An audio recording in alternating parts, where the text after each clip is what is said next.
প্রথম আলোর অডিও সংবাদে স্বাগত। শামসুজ্জোহা জানিয়ে দিচ্ছি দিনের প্রধান খবরগুলো।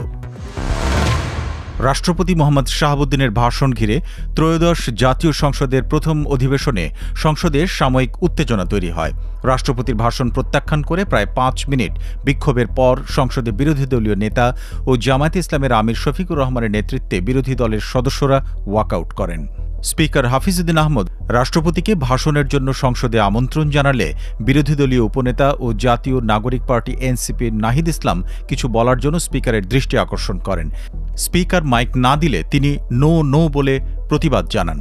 এ পর্যায়ে বিরোধী দলীয় সংসদ সদস্যরা নানা বক্তব্য দিয়ে তৈরি প্ল্যাকার্ড হাতে নিয়ে দাঁড়িয়ে প্রতিবাদ করতে থাকেন। তখন বিরোধী দলের সদস্যদের মধ্যে শুধু জামাতের আমির তার আসনে বসেছিলেন। স্পিকার বিরোধী দলীয় সদস্যদের শান্ত হওয়ার আহ্বান জানান, তারা বিক্ষোভ দেখাতেই থাকেন। এক পর্যায়ে এনসিপির সংসদ সদস্য হাসনাত আবদুল্লাহ স্লোগান দেন। হইচইয়ের মধ্যে রাষ্ট্রপতি সংসদে স্পিকারের আসনের পাশে আসেন। স্পিকার তাঁকে চেয়ারে বসার অনুরোধ জানান। তখনও বিক্ষোভ চলছিল। এক পর্যায়ে স্পিকার রাষ্ট্রপতিকে তাঁর ভাষণ দেওয়ার অনুরোধ জানান।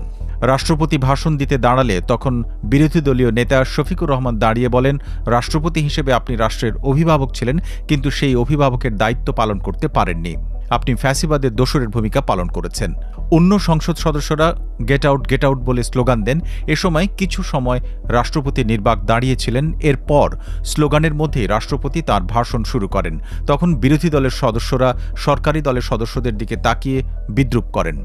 স্পিকার এ সময় বারবার সংসদ সদস্যদের প্রতি শৃঙ্খলা রক্ষার আহ্বান জানান, কিন্তু বিরোধী দলীয় সদস্যরা বিক্ষোভ দেখাতে থাকেন। শেষে বিরোধী দলীয় উপনেতা সৈয়দ আবদুল্লাহ মোহাম্মদ তাহের ওয়াকআউট করার ঘোষণা দিয়ে বিরোধী দলের সদস্যদের নিয়ে সংসদ কক্ষ থেকে বের হয়ে যান। অন্যদিকে ভাষণ চালিয়ে যেতে থাকেন রাষ্ট্রপতি মোহাম্মদ শাহাবুদ্দিন। বিকেল 4:30টার দিকে রাষ্ট্রপতির ভাষণ শেষ হয়। এর পরপরই অধিবেশন 15ই মার্চ পর্যন্ত মুলতবি ঘোষণা করেন স্পিকার। বিরোধী দলীয় সদস্যরা আর সংসদ অধিবেশনে যোগ দেননি।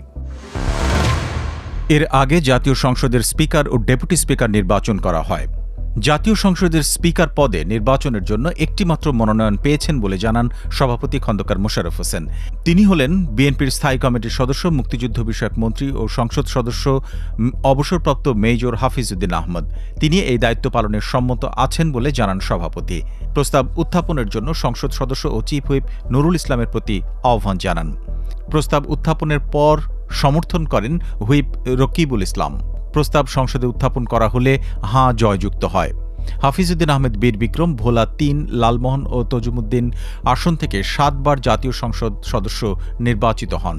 1991 সালে তিনি স্বতন্ত্র প্রার্থী হিসেবে জাতীয় সংসদে নির্বাচিত হন এবং 1992 সালে বিএনপিতে যোগ দেন।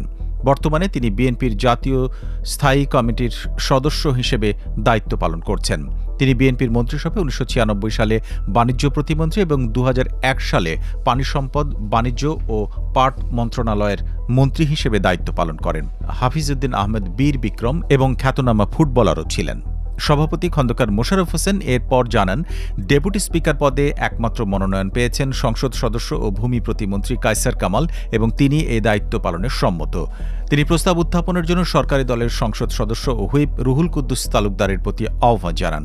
প্রস্তাব উত্থাপনের পর এটি সমর্থন করেন আরেক হুইপ আশরাফ উদ্দিন নিজাম। প্রস্তাবটি সংসদে পেশ করা হলে হাঁ জয়যুক্ত হয়।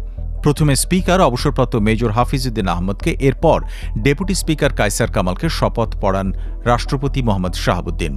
বৃহস্পতিবার দুপুর 12টার পরে জাতীয় সংসদে রাষ্ট্রপতির কার্যালয়ে শপথ পড়ানো হয়। ত্রয়োদশ জাতীয় সংসদের প্রথম অধিবেশনের শুরুতেই পবিত্র কোরআন তেলাওয়াতের পর বেলা 11:15টার কিছু আগে বক্তব্য শুরু করেন প্রধানমন্ত্রী তারেক রহমান। তিনি 1971 সাল থেকে শুরু করে এ পর্যন্ত আন্দোলন সংগ্রামের সব শহীদদের প্রতি শ্রদ্ধা জানান। তিনি খালেদা জিয়ার প্রতি গভীর শ্রদ্ধা জানান। সাবেক প্রেসিডেন্ট জিয়াউর রহমানের প্রতিও শ্রদ্ধা জানান। তারেক রহমান বলেন, দল মত নির্বিশেষে তিনি দেশের জনগণের প্রতিনিধিত্ব করছেন। প্রতিটি পরিবারকে স্বনির্ভর করাই বিএনপির লক্ষ্য। এভাবে বিএনপি স্বনির্ভর বাংলাদেশ গড়তে চায় বলে জানান তিনি এতে সবার সহযোগিতা কামনা করেন। স্বনির্ভর বাংলাদেশ গড়ায় কোনো বিরোধ থাকতে পারে না, বিরোধ নেই বলে মন্তব্য করেন প্রধানমন্ত্রী। ত্রয়োদশ জাতীয় সংসদের প্রথম অধিবেশনের সভাপতিত্ব করেন বিএনপির স্থায়ী কমিটির সদস্য খন্দকার মোশাররফ হোসেন।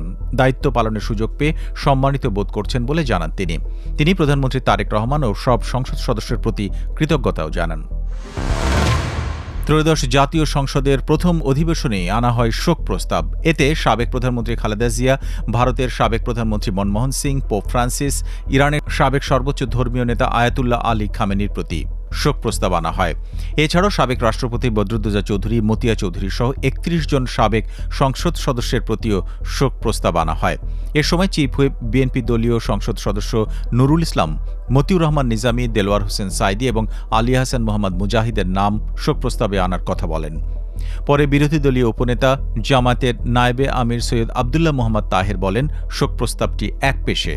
তিনি মতিউর রহমান নিজামী, দেলোয়ার হোসেন সাইদি, মোহাম্মদ কামরুজ্জামান, শরীফ ওসমান হাদি সহ বিভিন্ন নেতাদের নাম শোক প্রস্তাবে অন্তর্ভুক্ত করার কথা বলেন। স্পিকার বলেন, নামগুলো অন্তর্ভুক্ত করা হবে।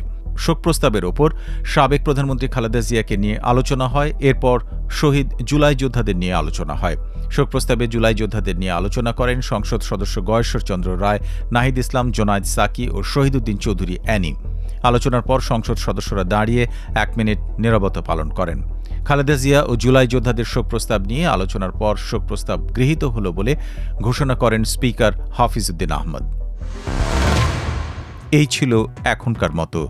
প্রথম আলোর অডিও সংবাদ শুনুন আমাদের ইউটিউব চ্যানেল, ফেসবুক পেজ এবং prothomalo.com-এ।